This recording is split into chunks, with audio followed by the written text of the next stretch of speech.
আছেন আলহামদুলিল্লাহ আলহামদুলিল্লাহ। এই 16-17 বছর পরে এরকম মুক্ত আকাশে মুক্ত বাতাসে আল্লাহ এবং রাসূলের নাম নিয়ে অনুষ্ঠান হচ্ছে।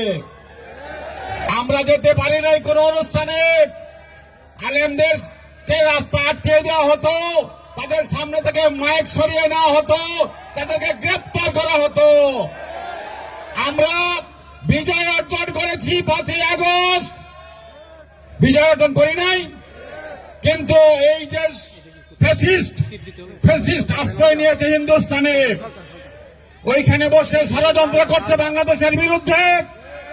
এইটা আমাদের বন্ধু রাষ্ট্র নয়, এইটা আমি বন্ধু রাষ্ট্র বলি না। এরা আমাদের দেশের খুনিকে আশ্রয় দিয়েছে বন্ধুরা, ঠিক? যার হুকুমে সম্মুখ যুদ্ধে হেলিকপ্টার থেকে